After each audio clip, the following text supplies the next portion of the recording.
Wɔhɔ 106.9 FM. Good morning. I was here chamu akwaba and neya wada no pay. Obenim bosom in the tosunsia won fimpim yenu and yedunum. Well, today be the 6th day of the month of March 2025. Na wa man konkro Ghana. Your celebrity your 68th independence anniversary. And I me chamu akwaba biem e dia Anidaso Wɔhɔ Obia dwumadi so. Ya from Hitman. Na no pay me busa so wapomu to saying. And ra woda ye. Ebi anuama bi ankoyi ama wandra na no pay ebekoyi ama pa. Ntimi chiaw asam wakwaba. E dia badwumadi ya to ne din Anidaso Wɔhɔ Obia. And pay come we. For WhatsApp message in the Fabra 0593406565. I don't know WhatsApp line for WhatsApp message in the bra. Na for yenje bre enkin kan fama. WhatsApp line no. 0593406565. Lumba super natural mineral water. One that Roma. Na nana pay. The holidays edition of Anidaso Wɔhɔ Obia. Yeah, bro. Good morning and welcome on board to the show. Akwaba.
DLFM 106.9.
DLFM 106.9.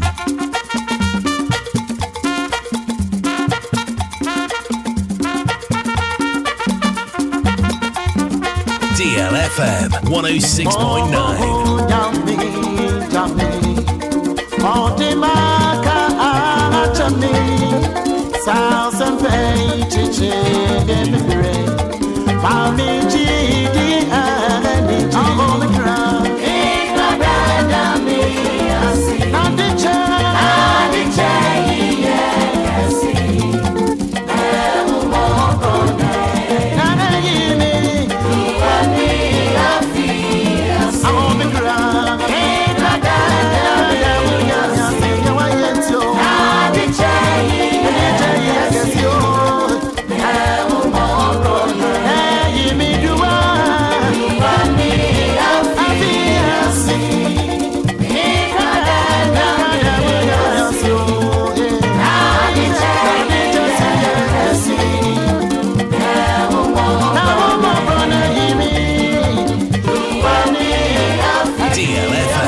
106.9.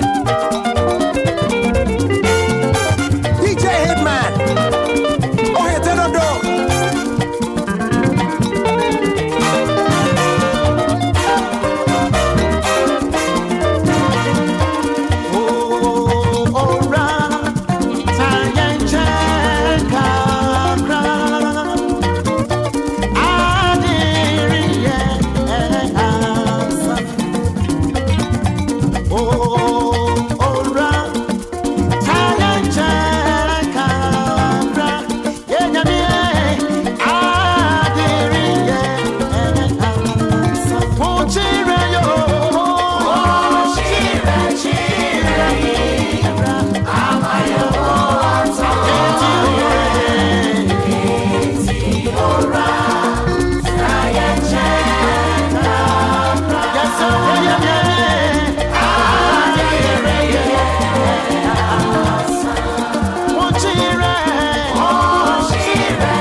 After 6 a.m. here, and it's holiday on your radio. And now for Vida,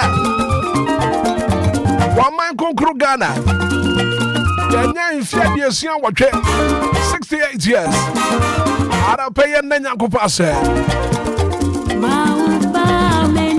But I also send me a telephone to me. And I also to me friend. I feel what do I say that deba. Mama will friend is 059340 6565 0534 050199.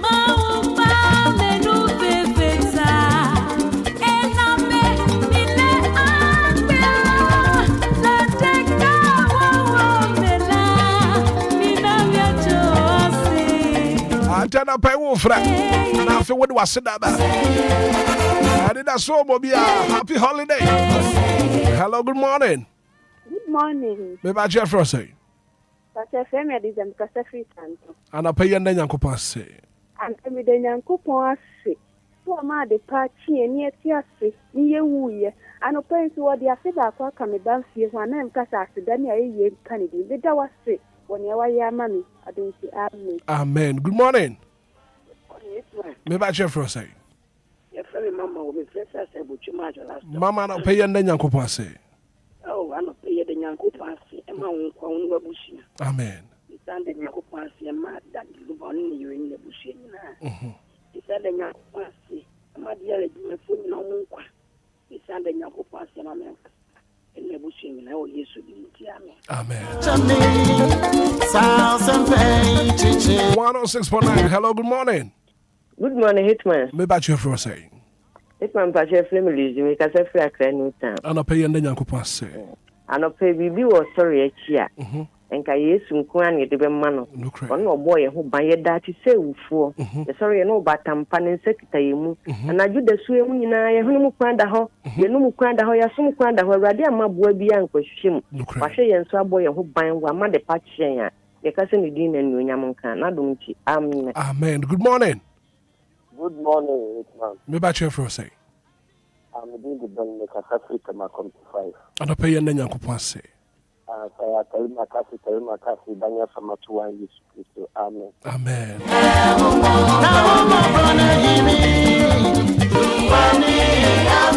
don't pay your name Yankopase. What's the first that Fabra?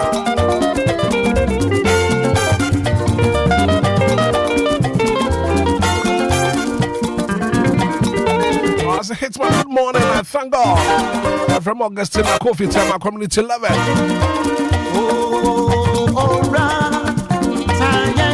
Saturday, Visa, come on the buyer. don't pay what the Yankopa say. Hello, good morning. Hello. Hello, good morning. Debbie. Hello, good morning. Hello, good morning. Me back here for a say. Ako sini o kaswa. Ako sana pay and then Yankopa say. Oh, that is it. And then so I had what you need being. They are said that I'm aware of this. The quota any who to show. Now the papa is man above 4. Mom be deny. A job done what he says to you. And a penny can see a diet to us say. The diet to us ma o my Ghana. Say that the Amadi be bonny biara. And the 209. Here that's whom Etiase. Yakasa accident came at the din. And the money can be. Oh, and now I am my. Oh, you don't Jesus Christ. Amen. Amen. Good morning. Morning, Hitman. Me back here for a say. The friend is saying, Mr. Takumono. And I pay and then Yankopa say. And I pay Daniel Massey. Yamion Tunku Nonda. Okay. Our born in Ba and Ubine. Our dear or dear Ba. None of pay as you drink can or swine mem. Amen. Amen. 0593406565. Good morning. Morning, DJ Hitman. Me back here for a say. And I pay and then Yankopa say. Oh, and I pay the Rakati. Then I Papa and so I got it. Then I got it. Two or my whole fight.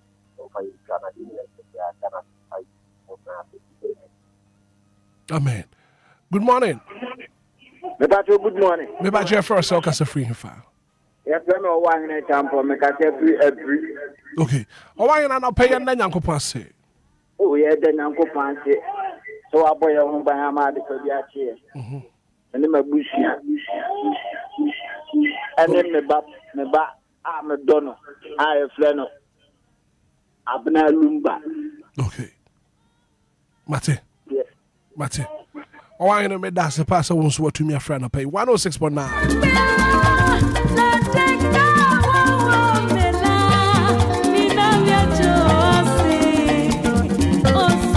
Belinda Glynn was a hitman. Good morning. Lady Frida, come on, I thank Almighty God for everything in my life. Amen and amen.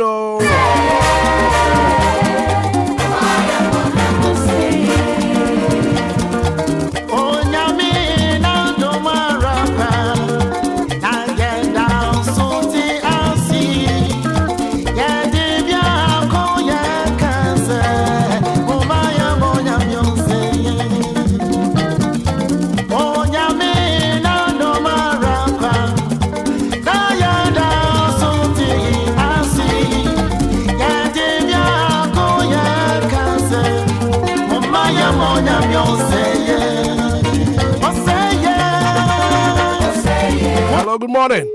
Too bad. 106.9. Hello, good morning. Good morning. Maybe I Jeff Rossi. I'm not my mean to you on a pay. None of pay Daniel Coupon.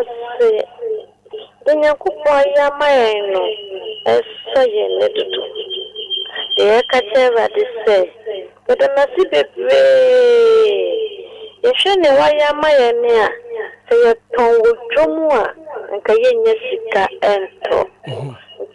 You're radiasi, and my near Pussy,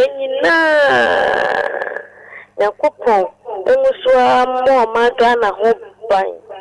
No mum, or my opinion for no answer. No more from mine and my aim. You're the Yakupon. Amen. Amen.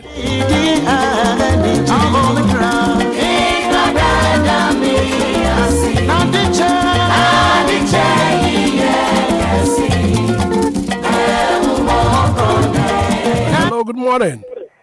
Good morning. What about you to say? Okay, what can I say for you, fam? I did me about not my road, about. Okay, and I pay and then Uncle Pass. I can't get a team 27. We're doing the Nice one, nice one. Nice one. Radiate, there were bomb hobies on a manufacturer. It is a senator, Sema Radia. And the other pay, it already has a fan of saying, it already has an affair. Amen.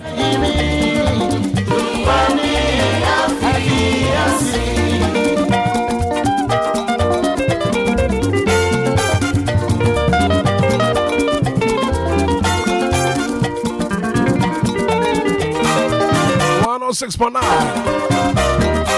And I was here live on Facebook. I say, Hitman, good morning. Roraya J. I say, happy holiday, Hitman. We're live all the way from Christian Village. Monica Sarah say, good morning. Medenya Nkupa say, watching the show all the way from Germany, Dortmund.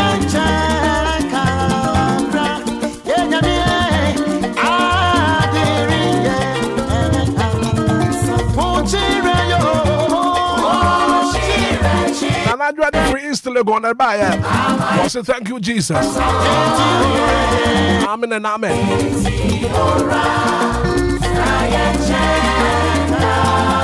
Good morning, Confisco. And if I go back.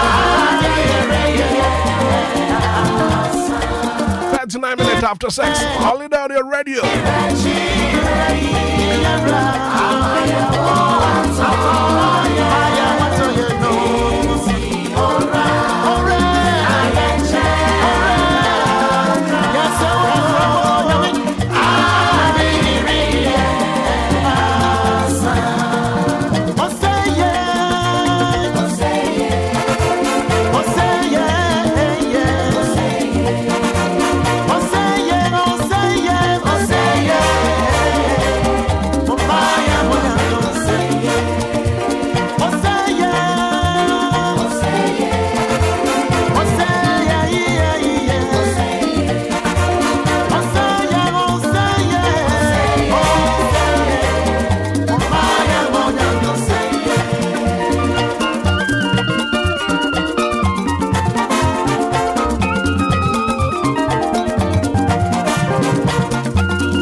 I'm happy birthday. Now,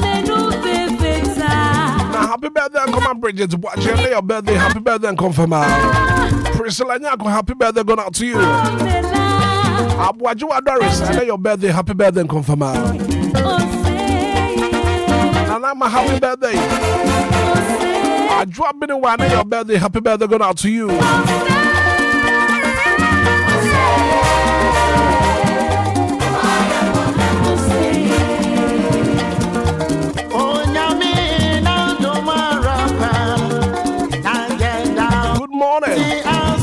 Thank you, Jesus. Amen and amen. Nanamo Uswa. And if you're wishing at the buyer.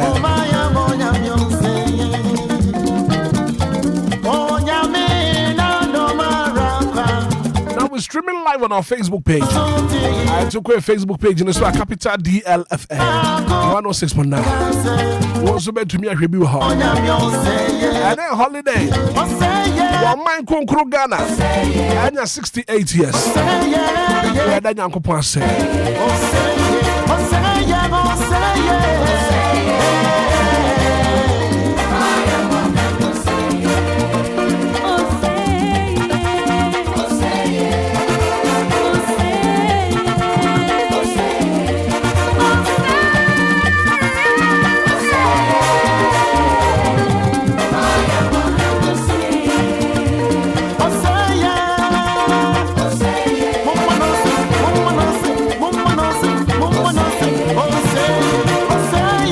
Good morning.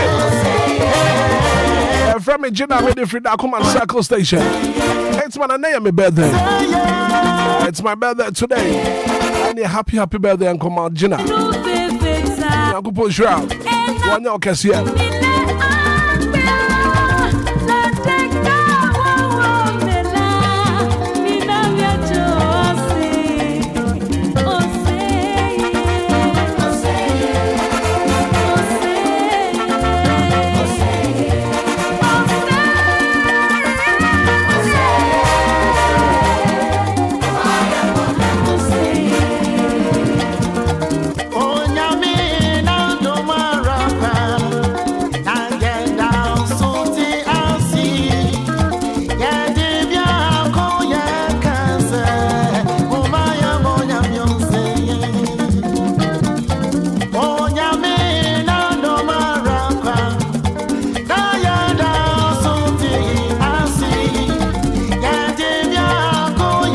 Hitman, good morning.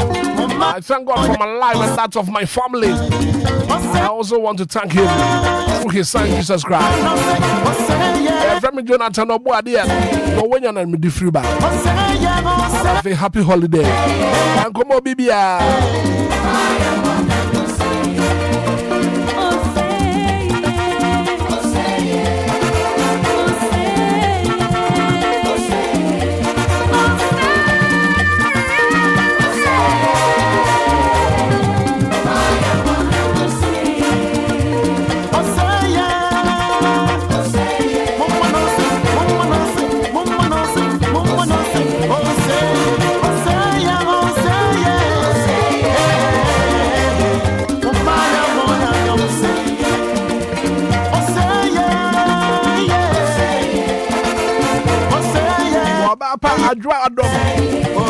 I hear live on Facebook. I say good morning, Hitman.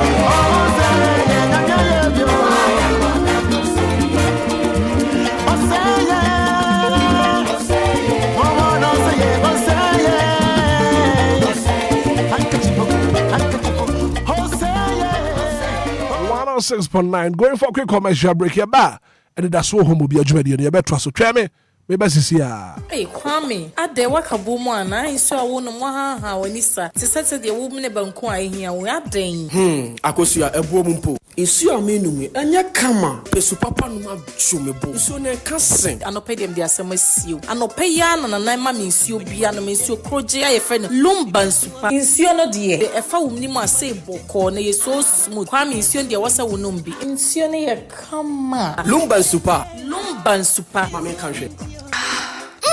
Super penny, and you're not your dear see me. Now, many be out of him for a pebi at the acquisition me fridge. Sir, Nana. Kwame, send the Akosia canon. They say, why we wish you afford the Mamma Papa, a Lumba and super. In Sia by a jam, I saw any asset get to a cry. They say, I don't think no one will be a two accoton. Don't know they pay a fee more. Yeah, no more. Just a BBR demo. Come. Aquala Production and Trading Limited, and I want the Abuano, and they bring you in Sionia, in Siani Lumba in super. Sanya, at the Fonomusu Pebia Tua, Abra Akosia, a bomb, and say, Opia. Or the Saint on my friend number C 026-3983-801 and I said 054-078-5010. The patch open Lumba in super and who ensembia dia. Waiting up for your website our www.lumbainsuper.com. When ya a home academia ewo Lumba in super natural mineral water. Get a grip. That's super brain. FDA Aji Ejedian Kratway Atum.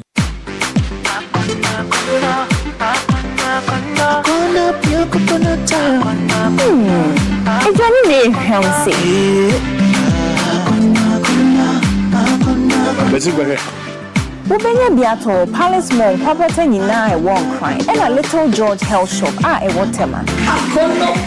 Coconut oil. So penny to do it to a Fracona Wholesale Shop, 0275-288069. Atomic Junction, Medina, FDA, a G. Dreading Kratuyatum.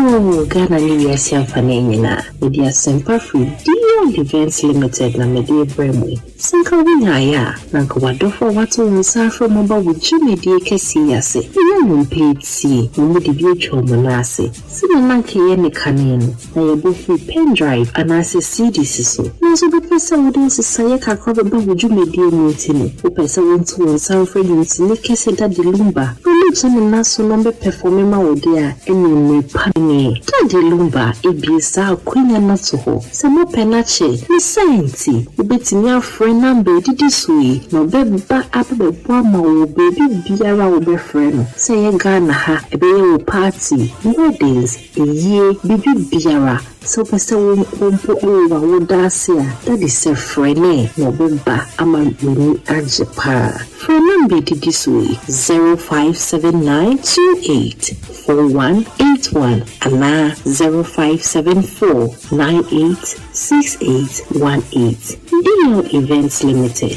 We will home Obia.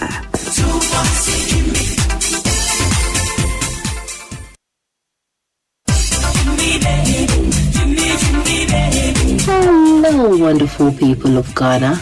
I bring you good news from the hub of DL Events Limited. Are you looking for an iconic legend to grace your events? Then look no further. Daddy Lumba, the one and only, is ready to perform. With his smooth voice and captivating stage presence, he will leave your audience in awe. From corporate events to weddings and parties, he will get the crowd moving. His music is a blend of highlife, Afrobeat, contemporary styles appealing to all ages. Don't miss out this opportunity to make your event an unforgettable one. Book Daddy Lumba today and let the magic begin. For more enquiries, kindly call us on 0579 284181 or 0574 986818. DL Events Limited. We've got you covered. DLFM 106.9. We play all genres of music from gospel to high life, R&B to Arabic, reggae to dancehall, hip life to hip hop right here.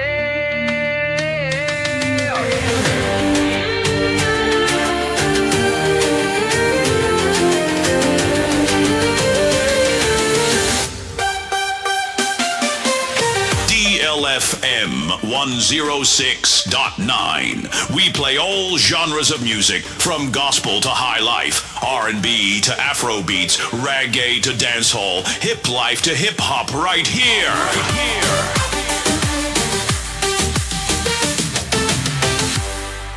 One oh 6.9. I was your holiday. Nah, for Vida. Nah. Nyoma koso die. Nyoma koso pa. Sami bi atrasa. Sami, good morning. Good morning, Rakabra. Bibi aboko there. Yeah, me adom. Me ma happy holiday. Be da se pa. That's say. And the holiday no just ejinam. Oh, na de, ejinam. Ejinam pa. Ya be ya adom a. Afofida kese entesa na akọ na betwe ye ne de. Na ya di aseda, e na twede mponyankopon fise. Dodo na epese nka. Wonu behu de menum ye nu hure na se wonu manya kwanya sa. Na so ye de nyame adom a. Yemfumu so nyina achi nyame kwaso ade yeka atiasefo ho a na ne menum ye nu kan 11 man squad no ho a divine selection me na me ka kire won tie de asede ma nyame waya de kese wo ye ho pa no pedi yeka ne se onyame os ye o kese pam o ma nyame fans ka ye kwaso aginam o ma nyame fans o na den na friend o nyame os se nyame no ka sa na ne tirimo ye ne de efi na hwe so no wa ye ne double no krepa no krepa Bible no kra ka se sebe one nyankopon se nipa nyina ya obema abosia sore akanfo ne kese ye nti ade ntina menum mienu amoja edi emu afusane ne waboye se ne suban so ne seso na ye nkanfo ne na abosia be yi na ade na ade enfo so pa nti akwanya kesi wi dia na yenya ye de na semewrade so na man the fans are no pay na ade me de bia da meka sanyame ya adom na se ode nkwa ne che nkwa de na ase ne hate ade ba ko pe betumi aya no oh yes. The only thing I bet me say be kan for nyame asa menum ye ntumi nkonso ma no ye ntumi mpra ne dem bibia no e bet me aya ma twede yampon yankopon kan seda ne na se ho enti na ye dwumadie no ye di kan de aseda ne ba na tiefo na nyakwanya da nyame ase you know say most of us na ye da kura bi wa na ye refi kura mompai enso ye be soro na moja die mu afurisa na ye nso ye kan te asefo enti nyame de ye ka se be da na se ye nwie okay and that one man konkro Ghana enya 68 years no krepa. Happy 68th independence anniversary to Ghana. 6 March 1957. And yenya ye fan hodie. Oh my Ghana. Yenya ye fan hodie. Na ye bon kompohwe ye chi a amampanefo bebre na aba wo man yi mo. From Osaje for Dr. Kwame Nkrumah Babepim, current president, His Excellency John Dramani Mahama. Sure. That is abayaba, abayko. Samibi, anopay one my Ghana 68 years. And come on, what say? Black Obra, Meda was said, council a bit chia in a tear for Nayaka saying, come on, dear, a what? A chassis, oh baby. And a day, baby, a duty, or Maya, Yenia, Kitaya, Obia, Anchred, Yenia, to tea, near my. Eddie, ye pay. Na ye de fi se be boa yen aso man na nko bona bra ko bena muwa e doson pa na ye kase be di ne nyina bia na mere na amanye kwan ema ye ni nkomo nyina fi se Ghana fa hodie ne ye hyase free baabi okay ene ye beduru baabi ye du sisi no na no pe ne be di kan ahwe bibi te say the big 6 okay sa big 6 no ye nipa bi onwudi kan de omo ho si honom se na wonom epre se be ye o man Ghana ye tim sisi ne aka ne nte sa se de ne ye hu no ne nte sa akra na ye bi ne na emudi ye nso ene sa nipa ne de omo ho si ho se omo mpene so mbe koswa akontokwa apre momen abeye fa hudi man a ye nyina ye betumi na emu a ye ne ebedi ye ho so ahye ye mra ma ye ne aye ho akwesibo ni kokko entimi emedi ye so nti sa big 6 no na at that time na ye nye Ghana na ye United Good Coast na Ghana no na ye free Good Coast this is campo ano I see na ekuo bi ho no man no ye be friends na ye manyokuo ana ye from United Good Coast Convention UGCC okay ena ye political party anasa manyokuo that time na wo ho na wo hwe Good Coast na ye campo ano na se Ghana no na ye ade na obia ni bre abrofo no obia nyanya na nka Ghana na ko bedi ye so fi se ne ska akọ ana asase mu ne pa akwaye mu ene ne ma hodo na twede amponya kopode adome na ekọ nkan okay the sent umani bre pa se de tie bia no obia nya na nka obedi ye so se nipa mako a omo ye ensia no e prepare so omo mpene ma abrofo no nyeden eni ye so fi se na abrofo no di ka twe di pam e menya hu akwakotim ye papa enti bra kwabna obeka ya na abrofo no taiba hapa o no mo bakọ obia pese odi ye nso enti na British fo no so hu se Ghana de ne mu ode okay so I don't know ye betumi akasa Ghana was the most attracted place and abrofo na ni je ho so mo beba omunya obia na ope obia pese Ghana na japade wa ha ne so sika akọ na wonam suo mu kura sika akọ tetare ho sa se ehya free baby azanga bare sa yin na ya abrofo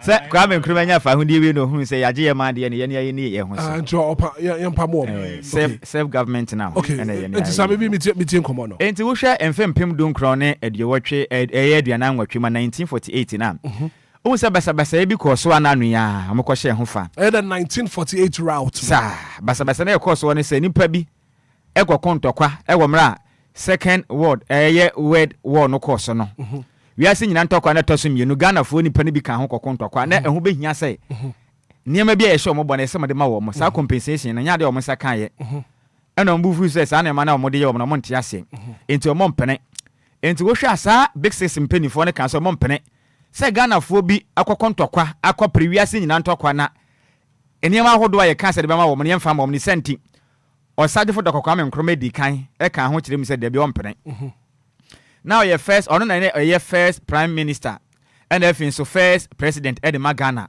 that time no nya benye president also ompene na akoagei ono your founding member Eddie Ma UGCC so ompene and Edward Ekufuado or your founding member Eddie Ma UGCC or council ebe chief justice and osan be president Eddie Magana ono so kan say ompene and Joseph Boache Dankwa ono say your founding member JB Dankwa ni din nyina Joseph Boache Dankwa ono so no your founding member Eddie Ma UGCC amanyoko no ena Emmanuel Obitebi Lamte ena o kan say yi Obitebi Lamte no ono say your founding member na Eddie Ma UGCC ena William Ofoli Ata eno so ebe ye founding member Eddie Ma UGCC nti bra kwabra wo mi ye nimpa mako nsia ono mo tena se dwene ho se David o ma no mo ntimi tena se sa eba nimpa bi mfa ye ndom afen so na wonom ensisi Ghana de shombo modern ko patantokwa na basa yemfa japade na say sabi niam be ye compensation bi mfa ma wo no ye mpene de o ma mpene na mo hye mo se David se de tie bia no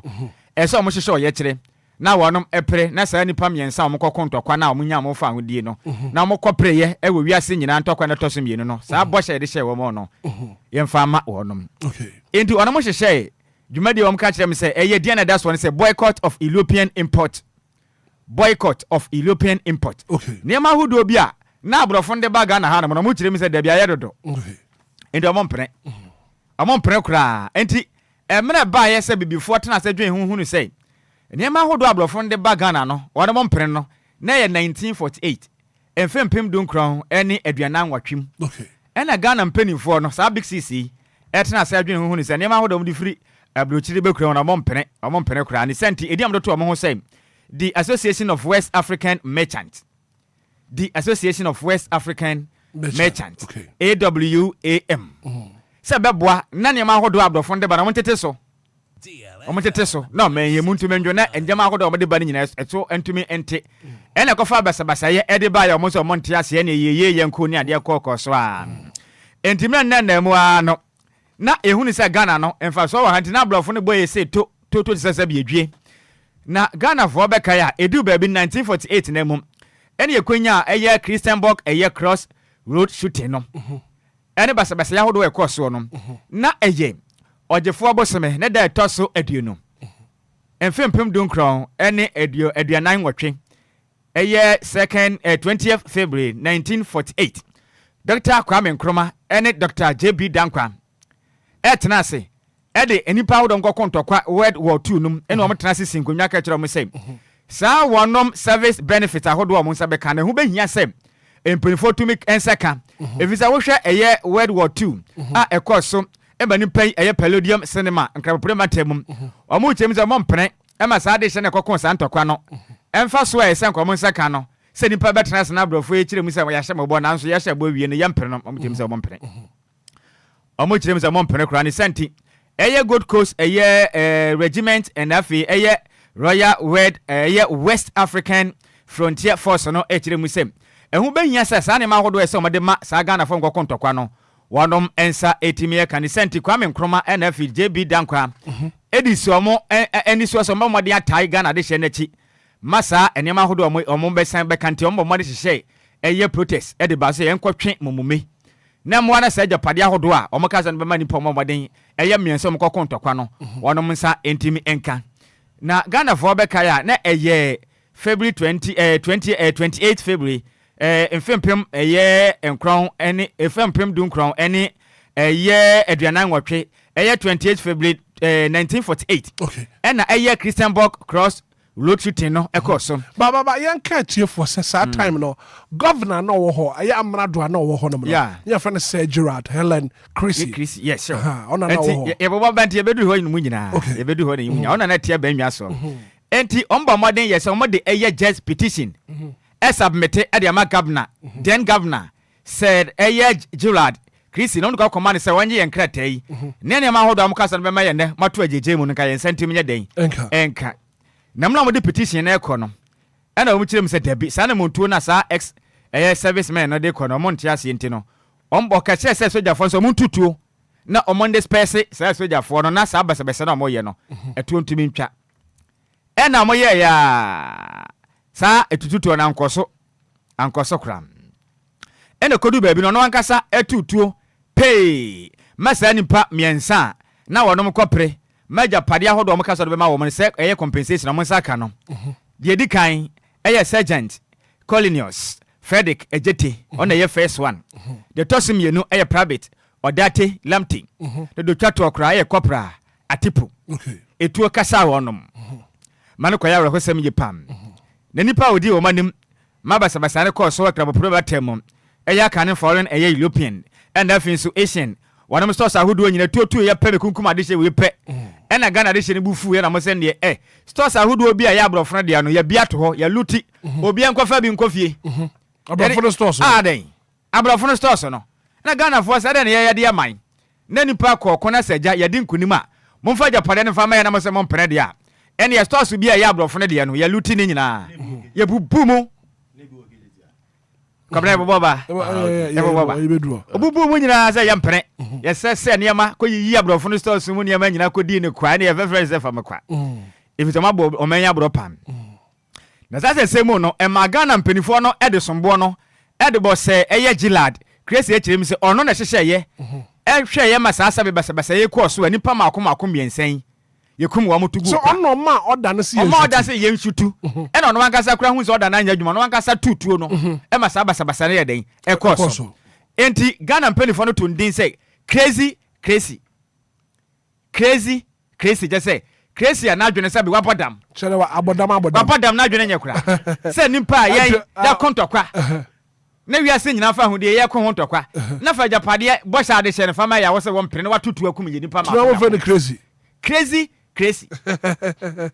enti edi we na mo de to no so fi so no na ma basa ne ye den e koso enti eyo benem boss me de edikan e wo mfempem dunkron ene aduanan nwotwe first match 1948 number sabasa ne course no mo de petition de koma o ma na mo kire me say debi sana montuo na say Gillard eye crazy etu ye no o mo ntia say the cent big six leaders no na mo da UGC samanyokura na kire me say mo mpere wano mo mpere kram enti edi kan no omra mo ye mmade ye momeni ade na mo so mo mpere na mo say ne mo mpere de ye so e be che mo ene e be che mpam na mba mmade epai commission of enquiry amotun din say Western commission say eye che okotena konwa no so no eye Mr eye Brian eye Ochre Berma. Okay. So maybe ye din komo no. Wo ka say 1948. Boycott bi koso. Boycott koso. Aye European importer na ba krom ha nyina no. Ye boycott say ye tobiem. Na sabra no na enkran he a wote so no. Ye fe ni kwabena boni. Okay. Ni kwabena boni. Okay. Na in private life your friend said Theodore Taylor. Okay. Ana organize sa boycott na e course no. Ana pe ye din komo just say the wa hye komo na wo de ba no. Sa maybe traso na fa komo ne brasa. Eti bra kwabena ma mo pawo eye commission of enquiry no. E na mo de eye Western commission no e be da no ana de odo ono da no ye titren ni de ma eye commission no. Eye Mr Brian Ochre Bema ono ene kwada no ene establish so momode nya hwehwemu na wonom emfanfa basabasa ahodo e course Western commission no ena mo so ma sa nipa bi ewuwu ye no na ekuo no commission members ni bi so na ye doctor eye Kate eye Muley e ka ho bi ena Mr Andrew eye Dal Garish e ka ho ena Mr G eye Harrod ono so ka ho bi na hwema ahodo mo ye ni nyina no kode da mu akirem se nationalist nipa bi a na wonom eye big six no popularly omo be catch am so mbenya popularity na fi na to mo be gidin e wo so mdo mo hu si ho e prese nipa bi esisi omo na mo mprenti omo hu koye hipam omo koye hipa papa enti on the 8th March 1948 e wo benin bo so me de to so nwotwe emfempem dunkron ene aduana nwotwe mu ena teachers bi ena visa dusuafo bi etina se ye mpene ma bexes ya che wonom se ye mpene se omo mbode ya pre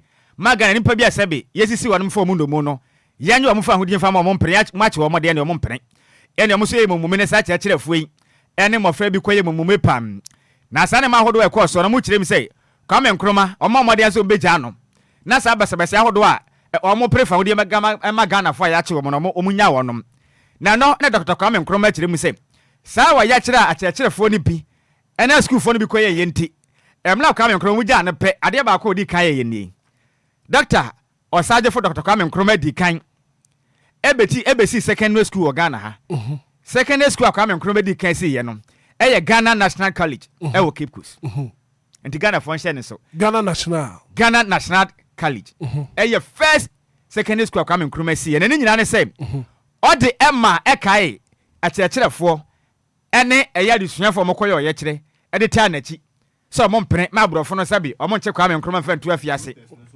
emfa so no enti o ya che na mo ye na so mfa so ne se Kwame Nkrumah at the first secondary school di baye Ghana National College no e wo Cape Coast na o de e baye na black be di mo achie na Ghana akane na eye Gold Coast no ye na chese niam ahodo na hye o Ghana sasere mu ma natural resources no na doso pa na nya sebku makura Elvis akwaye no so na ne pabu sutam e de ma o Ghana enti ubahwa na ye wo gold sika akoi na bi wom bauxite diamond any manganese ahodo nyina hyasase mu so ma enti European countries na ne bre ye kwasi boni hunu sa da bi Ghana ha de ne sent o men sa de te o beje de abosu bio Elvis ubakwaye mu nso a ye wo mfudie bebre ne ma bebre na wo sese ye kwaye mu na bo ma sa o de ye bibia eye ohu ne wo cash cross ahodo no kokonum abe bibia ye dua bo ma Ghana sika buso na Ghana fo ne ye woni nyina bi abrofo hu se Ghana ne mu ode pa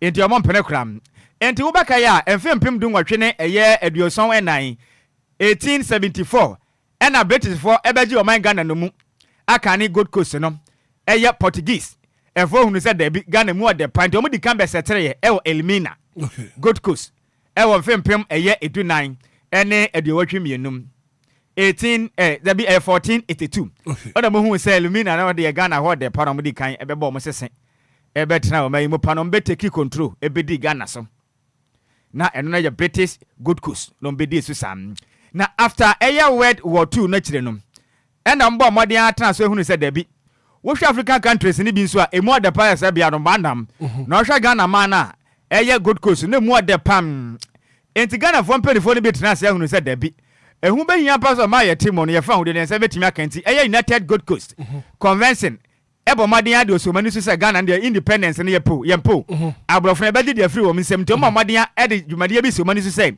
shortest possible time onum declare independence within the shortest possible time after the Gold Coast legislative election 1947 okay mfempem donkron ene aduanan ensonum ene osagefo Dr. Kwame Nkrumah ewo mfempem donkron ne aduanum mienu 1952 Dr. Kwame Nkrumah ebo modern hye se yeni kanto aba ne mo modern ye mamra ne ye mfamra na Ghana ye nto aba ne matumi enkonkan ewo 1951 na Dr. Kwame Nkrumah ebeda CPP amanyekuo no ano na Kwame Nkrumah declare say independence from the British on Wednesday 6 March 1957 entiada Ghana di kanya ne fa hodie no eyo benin mosome ne da etoso nsia na ewukuada emfempem edu enkron ene aduonum ensom 6 March ukuada 1957 ene Gold Coast edi kan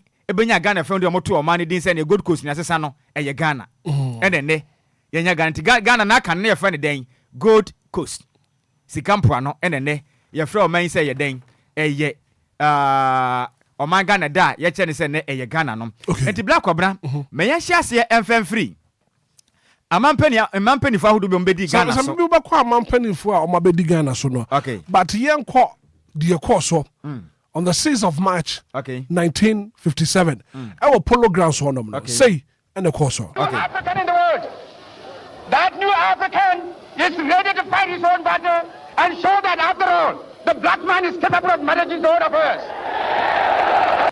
And my last warning to you is that you all should stand firm behind us so that we can prove to the world that when the African is given a chance, he can show to the world that he's somebody.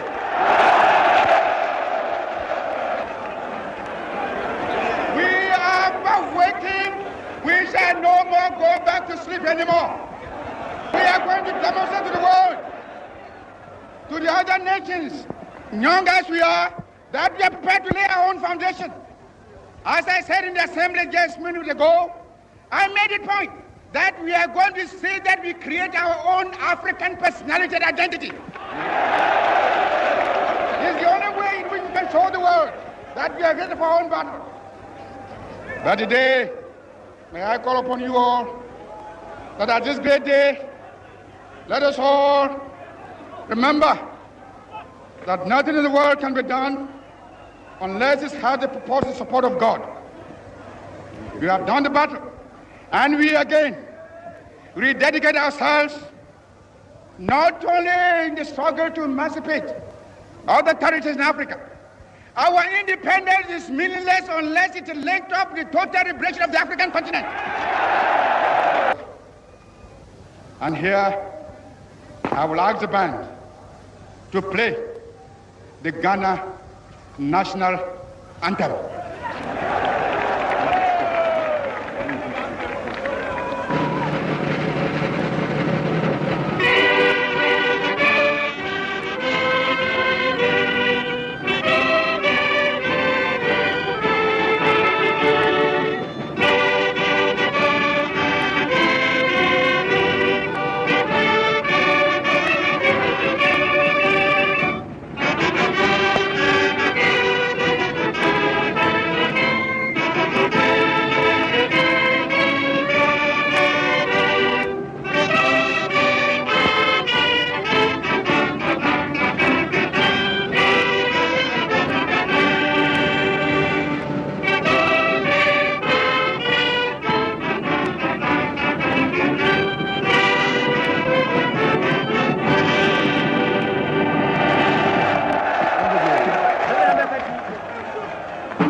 Freedom! Freedom! Freedom! Did you like or hate? It's no, Osaja for Dr. Kwame Nkrumah and now declare freedom on the 6th of March 1957 ɛwɔ Polo Grounds Accra. Sabi Black Obra. Nti no anɔpɛ yɛn hwɛ wɔ man mpanimfoɔ a after independence was sergeant for Dr. Kwame Nkrumah as the first president of the Republic of Ghana. Aba.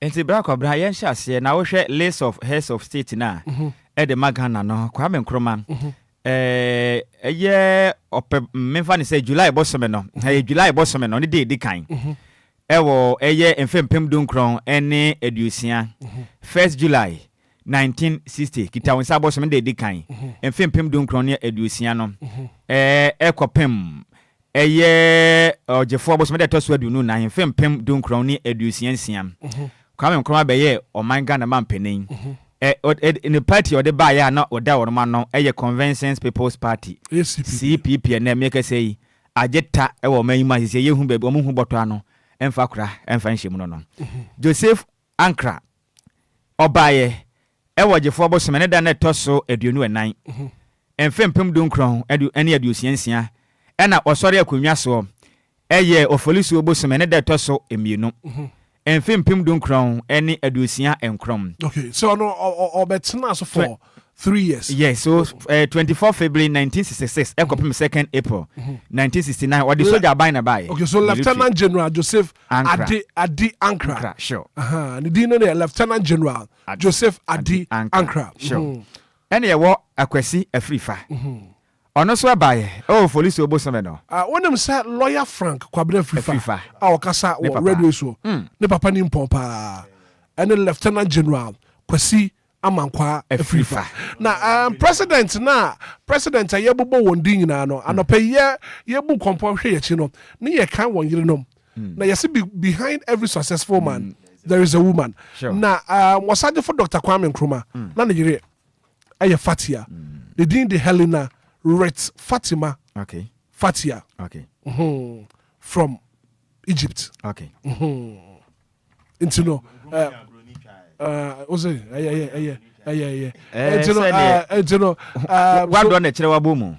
Into no from Dr. Kwame Nkrumah and you call Lieutenant General Joseph Adi Ankra. Okay. Na also the wife. Nidin Ewahadom. Sabi. To the bosso nafi yen traso. Okay. But what information in about nafi yen traso kaba ye kwedim pa. Enti Black Abra eno echi no. Ene ye babenya Edward Ekufu Ato. Ono no baye ewo osana bosome. After Joseph Adi Ankra ni ama ole no. Ebaye. Ananya sa ni ama ole no.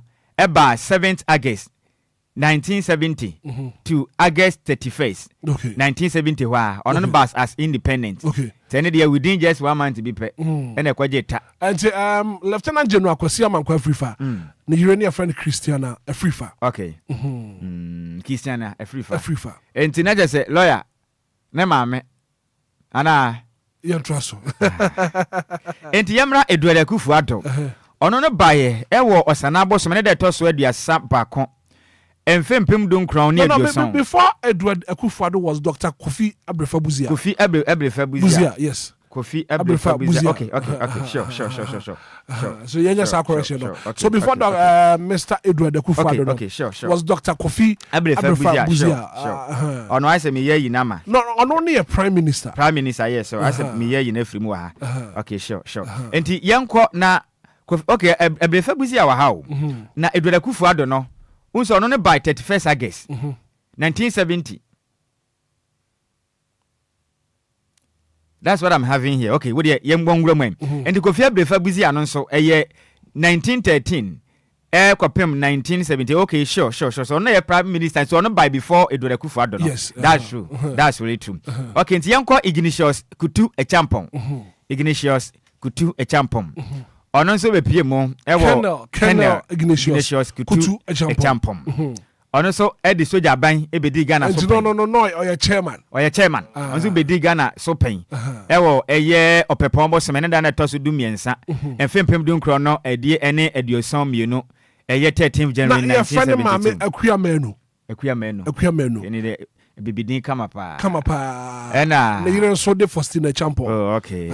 Ena de kwapem eye kita won sabo so me de to so num mfempem dun crown ne eduoson enwotwe or the soldier ban na ebaye ana Fred Ekufo enso be ne na emu no so the soldier ban sam na yenwuram afi yekoduru 4th June aye homabo so me de to so 9 mfempem dun crown ene eduoson crown Jelly No, John. no. So maybe I think that before Jerry John Rawlings was Dr. Hilary Man. Dr. Hilary Man. Okay. So, On buy correction. On so the PNP and the buy the party no correct. That was Hilary Man no about 24th September 1979.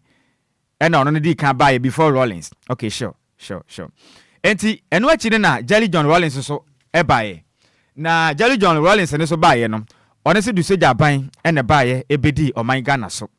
And then what you know, na who be here say Ghana no, you best saying Enya Republic of Ghana no, 4th Republic of Ghana no, 4th Republic and so best say baby.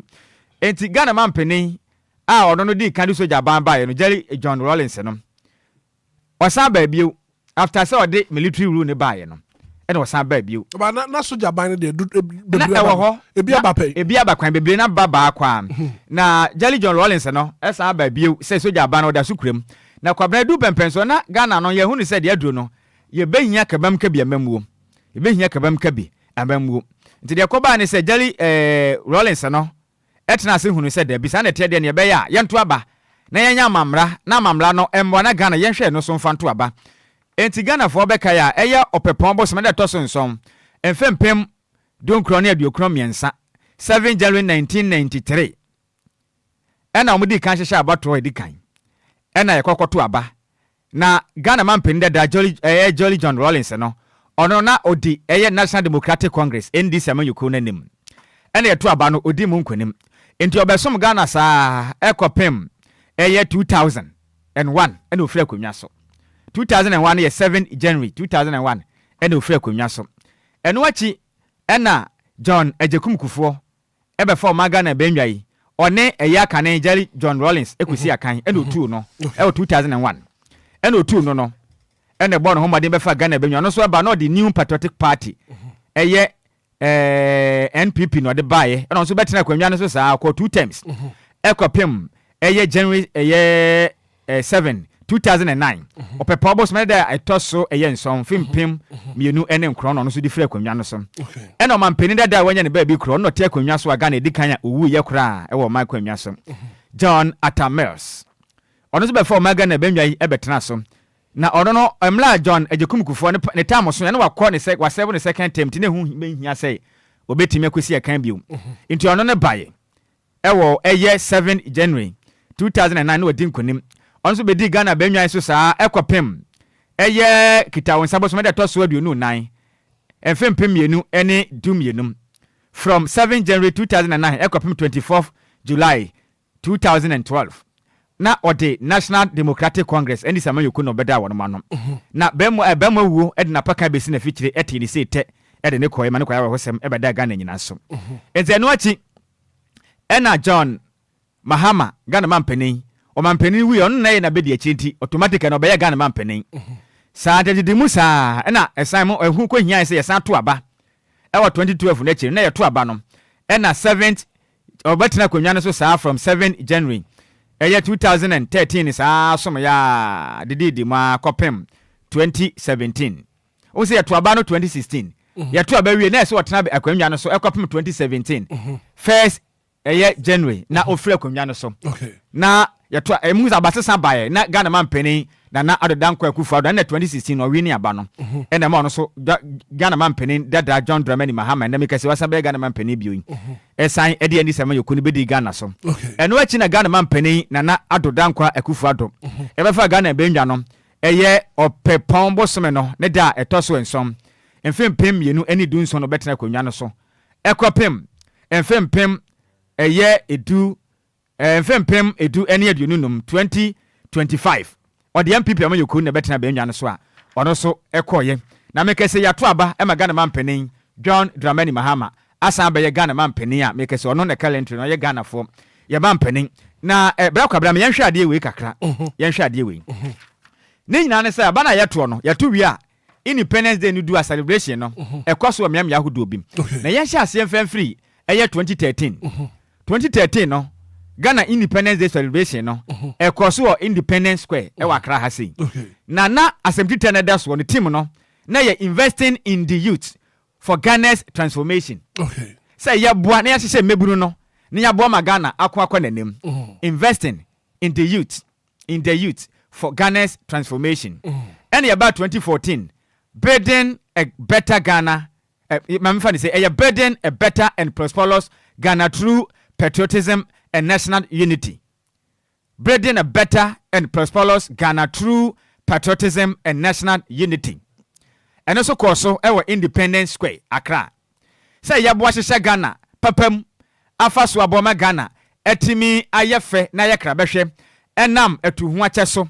Ne nyina ya boa ede opepa ene kroye ede aboa nan apoama Ghana akwobosha asase no so 2015 ene so yekire mi say achieving transformation through national unity ene so koso Independence Square ekrabo prematemu achieving transformation through national unity ene na ye team no ene 2016 so esan koso na ye Ghana mampani dada John Dramani Mahama na tia benwa no so investing in the youth for Ghana's transformation san by you. And yanko 2017 no mobilizing for Ghana's future. And ya Ghana man penny Nana Ado Dankwa. And no echo Independence Square Accra. 2018 Ghana ahana ebe depa no 2018 film pim yenu any dunkrom. Ghana Beyond 8. 2018 Ghana Beyond 8. Okay. Say you see Ghana bia yankwa srade emfafre Obia kuro so da ye ne aye die ho so ma bibia ye be ye wa Ghana ha no eno a ene de be hwe ye ho so 2018 mpacho sanka biom ene ye mfempem aduonu ene edu enwotwe Ghana yenkwasre hwe 2018 Ghana Beyond 8 Independence Square honom ene fofida no ekoso 2019 mfempem aduonu ni edu nkromo no celebrating peace and unity. Celebrating peace and unity. And so Ghana man penny John Dramani no Ghana man penny na dankwa kufuad no Ghana man penny. Eno masa fofida an ekoso. Ewa Eliu Mahama Stadium ewa Tamale. Wonu yekokodi sa fofida no. Then so say ye chef akese wa Ghana han ma beboa na asomdwe ene kabom etumede hene o man Ghana. Ena emfempem yenu ya duonu 2020 consolidating our gain. Ekoso baba ya last sports stadium Kumase honom ene okoso a se Ghana fa hurie ye nya no ye boye homodi anse bibia betumi akwanka de momen and afin so 2001 working together bouncing back together working together Cape Coast Stadium honom ena fofida na ekoso na Ghana man peni otiakwa ebenya so no na ye Ghana man peni dada Nana Adadankwa Ekufuadom. Nana oye Ghana man peni. Se ye adwumaden abom. Na ye nyina ya san akabom prekope. Na yakwaya nim putupuru empuntum. We ni efofida hodo a eho eyefa ne say history no. Ya de betu janti brakwa bra. Na maka create odwa san me de mu ade pa na ya me de efofida kese no. Na 2018. Ghana Beyond 8. Right. Flight Lieutenant, the late Flight Lieutenant Jerry John Rollins, Ebeye Wamampeni Wagana. Now, Wabaya no chairman for the AFRC from 1979 to 1979. Was by chairman for the PNDC from 31st December 1981 to the 7th of January 1993. And if he was by as president for the NDC was the 4th Republic. I yet one man penny dada John Rollins, Jerry John Rollins. Na nigire ne friend na kunedu Ajiman Rollins. Nti ama me Ajiman kunedu ye. Na yire o wale na no wanwale bi anka ho bi. Oh senior ya de o. So say. Oh dada say ebinum ye nim de ebinum ye okruma. Ebinum ye de. Ebinum kura ka premont man ni kura na o hwede o mo kire okruma. De o. Waya de nti ama me Ajiman kunedu. Waya de pa o. Unso order so tiase start now. The case o man penny for that na mo ba ye ni nyina no. Jerry John Rollins. Ne ho ka for that so tiase. Oba military. Wasan so aba for. I mean abatu anka say ye democrat anka sanso still na yere tiase. Ye ma me ye mo yensem ma no. Nyame ahwe ni so ye. Waya de. Nyame ahwe ye ma me so pa. Nyame John Evans Fifia Tamils. Wono so yere so tiase. no so ho eden pa. Ofalepeni ko eja. Ofalepeni ko eja. It's all on your radio 106.9.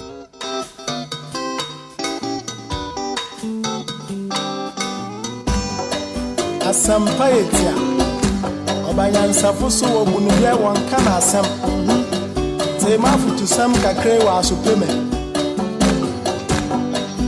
yo kofi oman ya woman omani ya mama yenyi baby akọ wacha za ya wareni wonsom wonyinyi pa asa de pa wo fi oye Yamo yambera ebe ya ifuna Omaya umano Omaya memana Adiwaye no ra Nyamichata Nyamana renya Wanso wanyinyipa Sawaya wanabe Yamo yambera ebe ya ifuna Wanso wanyinyipa DLFM 106.9.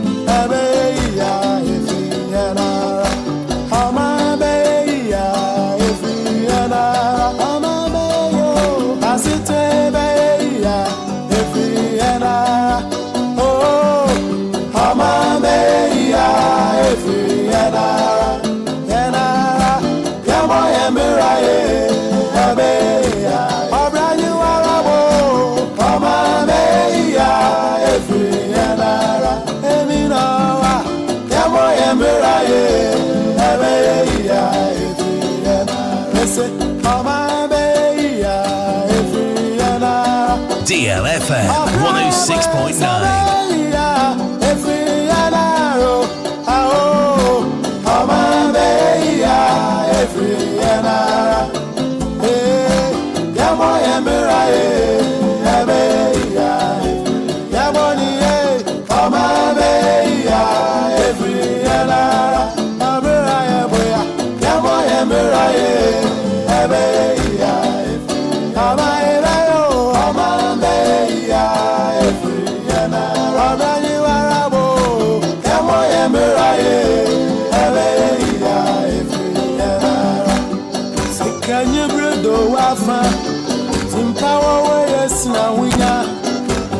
Shira, Mamani Paya, the Foa, and Yanum, and Fanya Misroya, Jumana, Yami Besrayan, O'Brien, Boya, and Moyamurae, Abeya, Frianara, Amabaya, Frianara, Ejanova Pofo, Asitra Baya, Frianara, Zamtra, Amabaya, Frianara.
Be free and Casaya. Some one in your palm. Any baby, I saw a man con Krugana about Copa.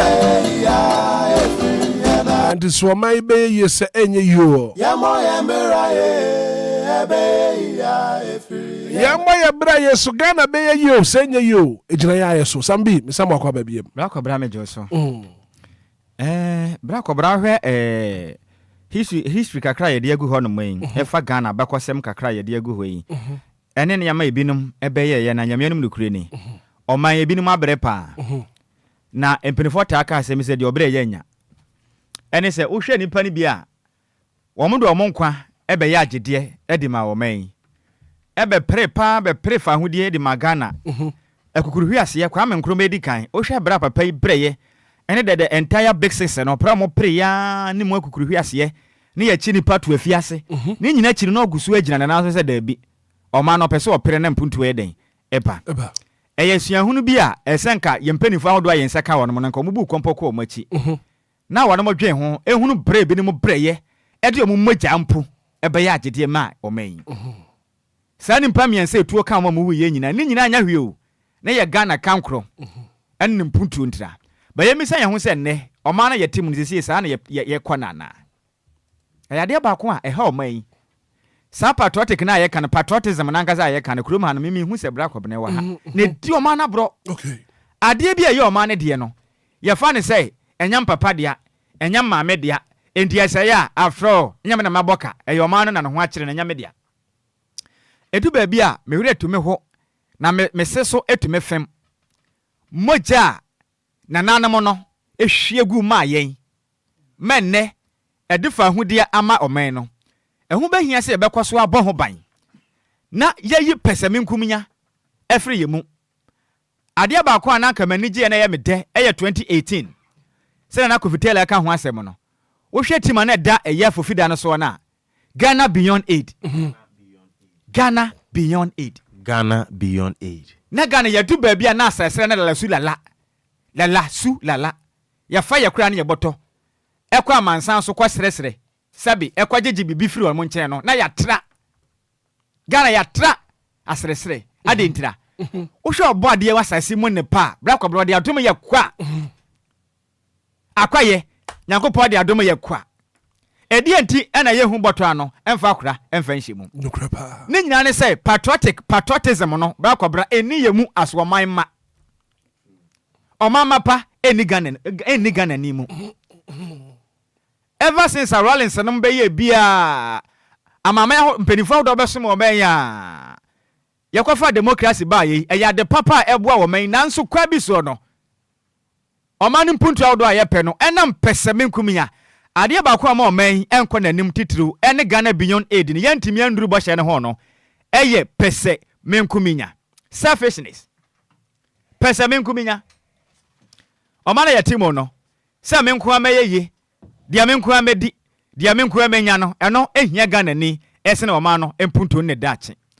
na dia ba kwa wo ne se oman no kɔ nanim a ena wo Ghana ni won so okɔ wadi mu ɛyɛ ade hu hia pa DLFM ayewei yenim sɛ yɛ adwuma but sɛ DLFM entimi ankɔ nkan a wo being a journalist and SMSM no wo he na abɛkɔ sa na ade ne te adwuma na wo mu no sɛ adwuma ne kɔ nanim a won so bɛkɔ anim sɛ DLFM enya sika automatically no samtwerefo na yɛ adwuma wɔ ha no sɛ sika sɛm bɛyɛ den ɛbɛkɔ yanim ɔman na wo tim no so ɔman na ankɔ nanim mpunto mu a Ghana ni wo so bɛbrɛ pa saa na ɔman no hyehyɛ ne te ya ho sɛ sɛbe pɛsɛme nkumya anya hwee ene we yɛ Ghana dia ene ɛsɛ anya me nkwa me dia ma me nwu nsongu ha ma me nya me nansi ha ene me nya we sei ɛyɛ ɔman ne dia ɛndrada na ɛno antɛm a obi gyina kwantempo no modwunso agukwam ɛwɔ kurum ha you see selfishness menkwa me ne di yɛmfa yɛnsa mienu ɛmfa mbɔ ɔman ne sikam na yɛndi na yɛnkɔ yɛ baabi nkwadwene yɛ ho ene de ɔman adu baabi yɛ dre ade ba kwa ya meja ene sei fa hodie ne de yagye nanso still na agusu ahya abrofo na se Ghana ne wotie ba no pay so bɛka ne ho akyerɛ ne ho a fa hodie ne de Ghana yagye yene ne yedi ho so ɔman nanso yegusu ahya den abrofo na se afiri sɛ yentimi ne yɛ ho so ani nti nene anti gebe no Ghana fo mpelifo antumi ansan bɛpem ne no kura wo nyina no IMF fo nhyehyɛ yenti ɛna lalasula bɛkɔ akɔ na abrofo no kuro so nti na wo san abrofo na agya tumi so ɔmo pɛ na wo ba bɛsɛn wo san wi a wo abɛhwɛ ho so ana ɛnu nti nene gebe no yentimi nsan no ɛniame anya adom so a ɔmo ntumi nsan oh yes that is the true no kura wo nie no kura wo no ye ka no kura kyerɛ yɛ ho so ɔman sɛ yɛhwɛ ne ya saa anti gebe no yɛhwɛ mo ntumi nsan da every say yɛnya abosia bɔ na ba bia kwaje busian ono no wokɔ na aka sɛ wagya saa ne ma no wo de omra ba sɛ yɛmpene a ɛne wakɔdi ho so wo so na wonya wadwen sɛ ɔma no bɛyɛ ne yie na wadi ho so yi ɛna de ba kwa bra ɛma Ghana for Ghana beyond 80 ne ntumi nuru ho ne sɛ sɛ obi di Ghana sika obi bɛsom nya kwanya bɛsom Ghana na odi ɔma ne sika na sɛ ɔban foforo ɔba na ehwehwɛ mu a na ehu sɛ wadi sika na yɛ kye na kokwasa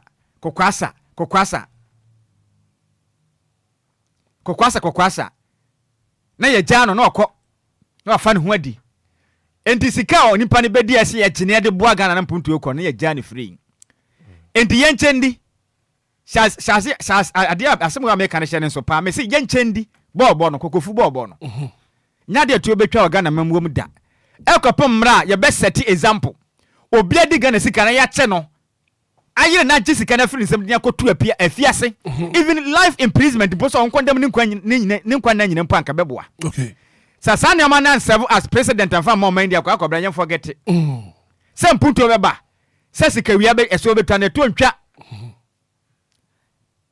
Ghana man panin dada na danka kufu ado baaye enimpa bia yɛ kye wɔnom ɛne sefo bɛ kye wɔnom sɛ ogya bi na ba ba ya yɛnyini ma ne nkɔ na nsɛ yɛ to aba wie yayi Ghana Attorney General Dominic Ayeni Oba ya de odi kan ya ne se nipa hodo bi a abana da dom ko gina mu court ene odi kan jeja wonom ana meboa no kure mi bisa o meboa aban lawyer panin ono ehwa tentre ne so oba ya dwuma odi kan ya ne se nipa ya dom ko gina court so mo di Ghana sika no oja on ade odi kan ya ko twetwam o ma no any interest okofale no le prosecute no de call you first or man any interest e would those cases ni mu no twetwa ni nyinam obi amfa ne ho nkodi ya ban na aba yes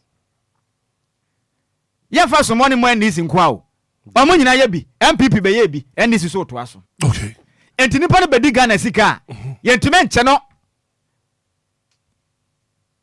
enti se sa Ghana beyond edna Ghana man pende da na dan kwa gufa de ba na ka ya de pa na mbom se o man no ho do ni wa mu no ene ye ncheni ni free one de bra kwabra afofi da ne be celebrate ne da bia but se Ghana betuma di ye ho so o man se o man adi ne fa ho de ne de ye boa okay ene kwe ye nyina gu bibia ye basa Ghana ni eye adwuma na ketu ya fia sa no ma ba nu mete so wo ba singlet o say oh yes o ba de oh wa singlet de ku oh ba singlet fia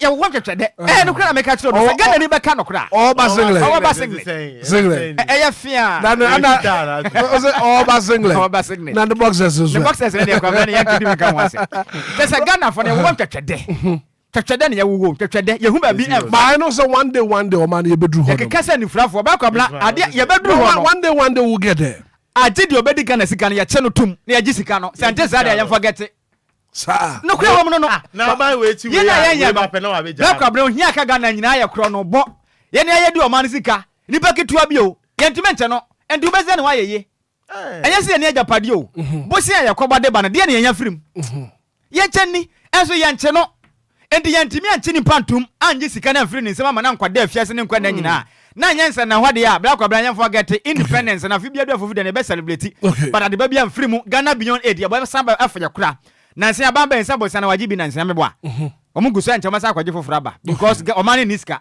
eno mu omani so niska nti ombekwa akwaje right 106.9 42 minutes after 7 na ene a holiday then I no pa show no ya corner style bi Kofi we have a corner nyame na adumu na nso we wo so no what kind the national pledge Hitman me kai pa na Dabi ana o be do be ko wa no pay Hitman ko na me hiti Hitman me hiti what's the word about can you recite the national pledge Hitman me say o be say o chene do tu afiase ana Dabi I promise on my honor na minti minka no sir o google ana say Dabi me google aje dey at the current American the national pledge what kind of national pledge yes was it to be faithful and loyal to Ghana my motherland.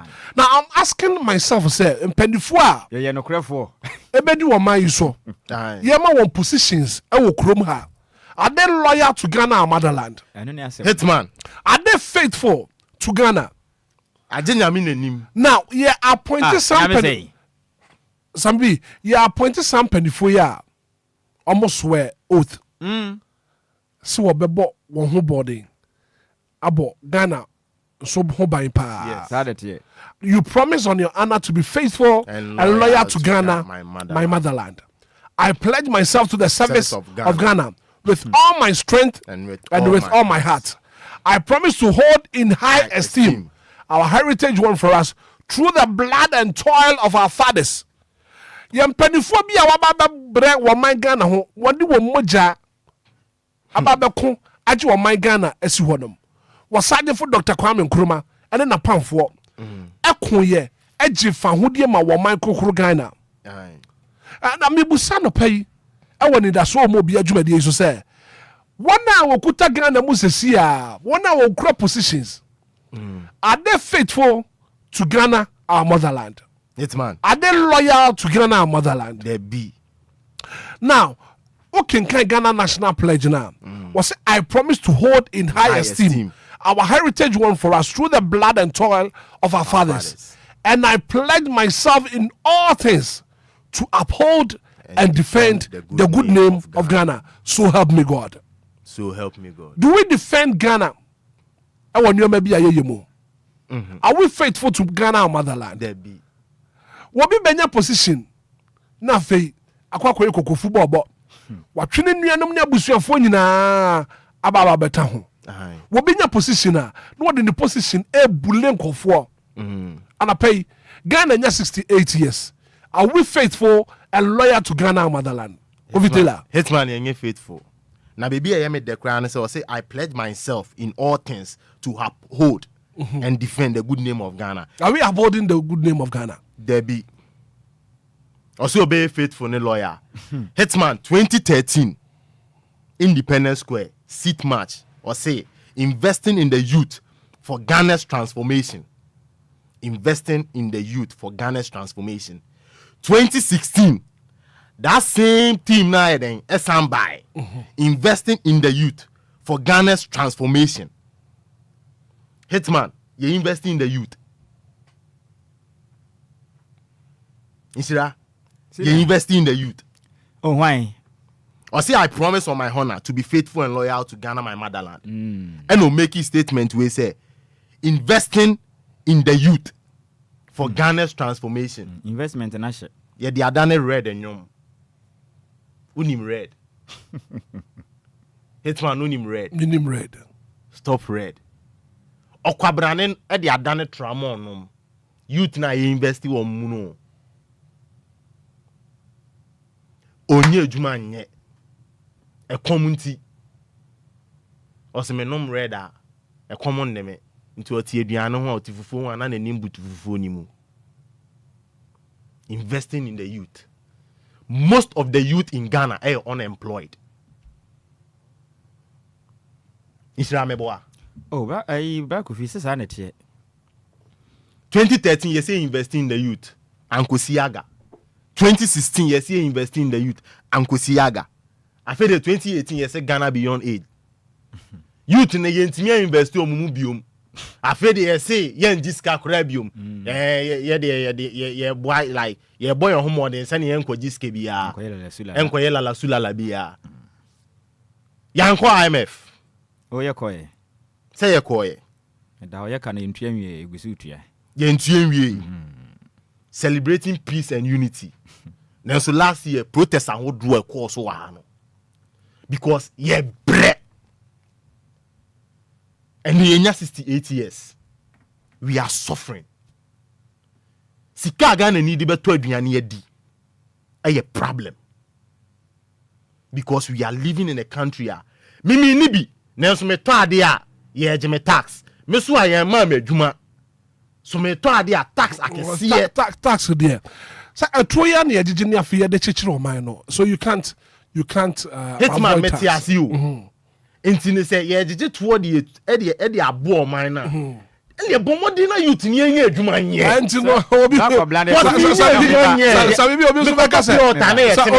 so beka say ye jije to na fe de abo fotoro na fotoro ya boy obi so de pania ko fotoro to de go fi pese o kire ne say eto na ye je na ese o man hu so mfa so ana me se to sa na o pese o eto na ye jeje no ye je to na afia de abofotro e de ama o mai cuz eto ya ye jeje ya jeje to ajeje to a be man de eto ya jeje eto no mfa ma me yi bible quotation bi na me de akansem ansenya sori na mbe hu se de Ghana mpanifo no etie you serious o me be yi a kire o enti fotro na ya bo no no be so de pane awo fotro no tro na fotro se eto yi ye hu ni eto yi yes mo Hitman me being unemployed na se me koto samna me koto nsuo bibi a wo beto wa bia se tax da so yetete tax okomo okrampo a okodi dwa bebre krampo the tax di okrobi aso yes enti taxes na mo jije no de ye den. And why are the youth here in the country now kasa unemployed and they are done red num cause oni score the to aduane onum red e common ne no then the red duro tramo.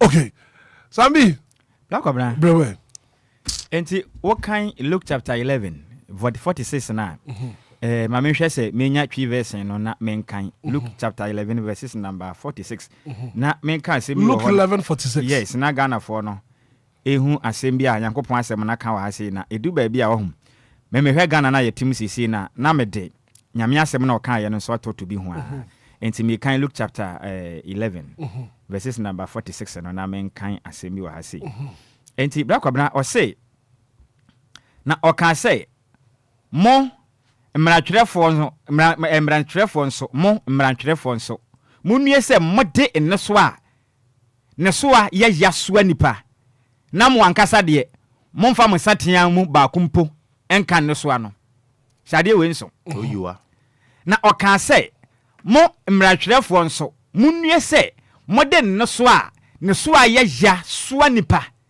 na mo ankasa de mo mfa mo satean mu ba kumpo enka no so ano Hitman enuni. Okay, so put on so okay can obrofo kasema and he said woe unto to you lawyers also, for you load people with burdens hard to bear, and you yourself do not touch the burdens with one of your fingers. And only asem no Hitman wo jime tax me nya aduma burden ade atom ne nyina ne say empenifo la hye system in the way say to ahodo a Ghana fo ni tua ne bibiri ntua bi yes shade we nso quotation we ni me ka dia asem as esi asem so o ma chekere ne so ano e dia so atimamufo na o mo po no some be san kan biem na fe yenti dia o kan ye no I mean sentimu bi Luke chapter 11 verses number 46 o se na o kan say mo mra twerefo ente anu ba kwagina parliamentarians no so mo mo hye mra lawyers o kan say mo mra twerefo enso munue say modern no so a ne so a ya so anipa na mo ankasa de momfa mo nsatean mu ba kumpo enka no so ano ne nsatean no eni ketingiti we mu ba kumpo enka no so ano okay ejine wo peni a ne ka o man ne toma no peni a ni fuwa ne fango o man ne toma no peni a ne dan o man no ena de man de mu kwa ne water bill o man ne tua any utility bia no o man ne tua o tu kwan a o je travel allowance o man ne tua atade obehye o man ne tohye no na timamu ndi obedie mpo abono watena se kro obeka asem ne kra oje sitting allowance. They have designed the system in a way say e be favor or no to match it ne so an dia so timamufo no but on peni ne de ne nsatea mpo enka bi ene atin okuremu yin enti de bia na nam say enjoyment ne koso no sammefuma e den ya memra beso do you know something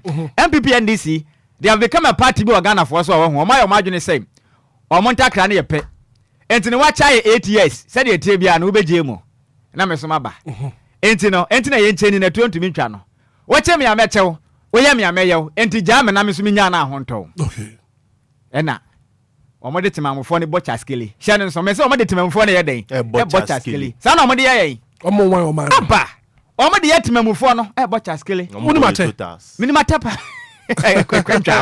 etwa ya wode sente free ena e wo ntwetwe de se ni free atepa no tru mi kwa wan pa na me ka kire so it's about time timamufo ni nyame ya bia me ka se o manfo no ye ntena se na ye ndwen konkan okay he se ye die hudi se ye betena se na ye o man na si ho a ye ne atimamufo no be je Ghana si ho okay ya avoid media me say sa political parties mienu we ne be ya anka yenya o machiri ye nto aba ma obia bio ade ba ko anka Ghana betimi aye anka be boa ne ye hu nsachara wo mu ni say anka ya avoid wo mu mienu ye nto aba ma obia bio ye mpan nisi ye mpan bi bio now the yan so ni pafo from independent candidate mpo yan so ne hwe na yan hwa de sense atra ya man na but is this possible we are possible any possible saying abane ya menu na ato possible ba kwa bna abane ho am na ato etina sometimes obi won mo mfa ando na obi kasa wo se me yemfa blame no mba mpanifo ne visa ya ne ato aba o man ho na kwesi decide we nya military rule wan fa soja ba na ba ye dabi menu me na de kokko matiri kwasan lie e for tintim ye so me metie for update kakra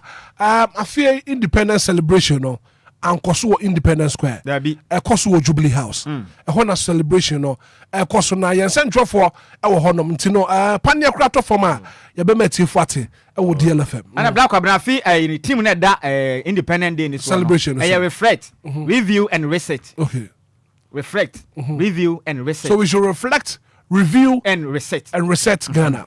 Yeah, coming to reset Ghana. That is the team and that's what the Ghana no. Yeah, you boom kompa ko yachi.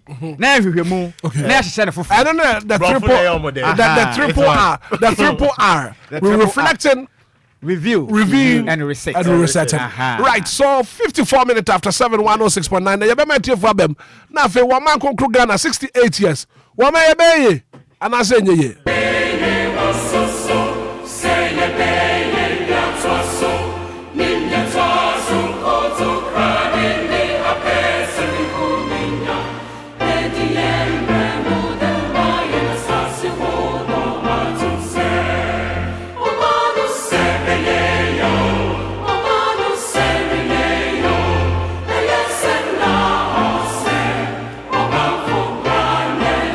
So maybe you send you one man for brand in the bedroom. Hello, good morning. Hello, good morning. Maybe I show Woodini baby a free. Minia, hey, but I made the 49 49 I mean to want to pay. Minia, Ghana beyond 8 meboa. Share ye leaders now. Omo two sa edini Ghana beyond 8. 49 and only year 2016 team Anidaso. But I fear the year reflecting, reviewing and resetting. I understand you. 2016 and what I'm American Ghana beyond 8. Nana Omo empenimfo apa breno no omo wo ho. Ano omo da omo ya no empenimfo ano omo da omo ya no Ghana beyond 8 no. Say now we show on my account at that time before Ghana beyond 8 any enena ube say sebi Ghana yeah market time because Ghana beyond 8 the send yana insura any kofi kano nana amo nyuni ho sebe ya omu benya biegu omu botom Ghana beyond 8 dey say beka and dey say ya tro ni akan na meboa me dey say ya be na to fom Ghana beyond 8 ya na so nye be say ara Ghana adi na ye ni wo Ghana ha Katire me Ghana ha pa wo man konkoro Ghana edi ajapade be no sabi obo ade yo board yo koko yo dibo jina ha en wan sira nyina yo obi ana me boa no kure pa en wan sira baby produce en wan sira omo we ha sabi gogo me produce omo ni ye de yamfa nya hwi o enso so man konkoro Ghana nyame hu ye mobo na ye mponi fo no so won sakra o magene Minia, me do be see obi so nto aso na Ghana asem de wa hwe ya no akwaka achi na afa de asma ba Mate for that me that say good morning DJ. Yes sir. Good morning. You about your first say from Sako de kasa free him fa mumuni adwuma me kasa free tama committee 11 Sako breni yenkwai Nshiraba ene DJ ene Kofi na me nshiramu Ghana for mpenifo Omama emebunu sakawa tramo you to be faithful and loyal to Ghana faithful lawyer ne yini nyina no omama Ghana you to know to say omo de ayet tramo any sakawa any arm robbery omo peduma ma you to know enye me eka me nkwasa anniversary enka yeni no 4 years. Okay.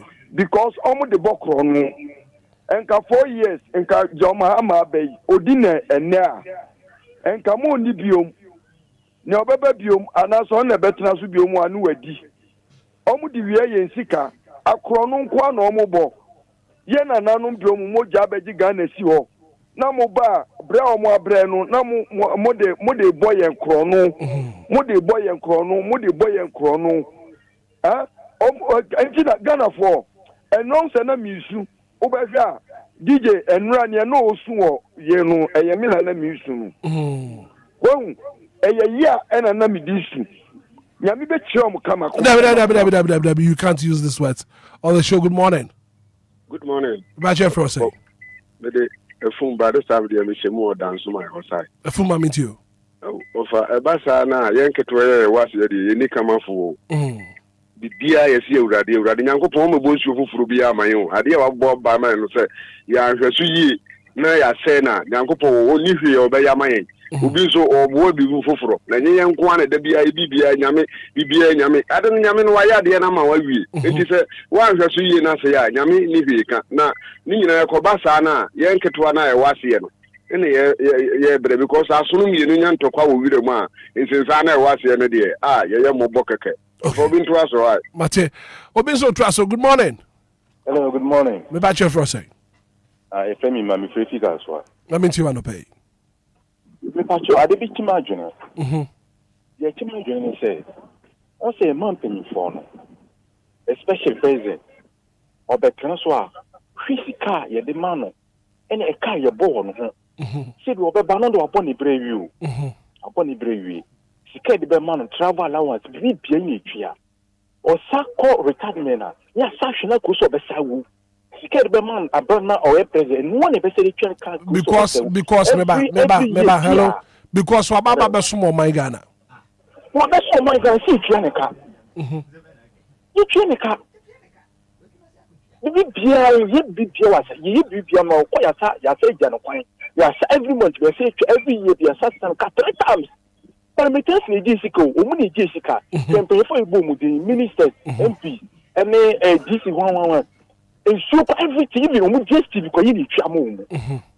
You get a chance on the summer, get the partner chance on the summer. Right. The government school, the hospitals are here or money there. Oko ministers here, the first government school, the first hospital, you come, I sabia. Okay.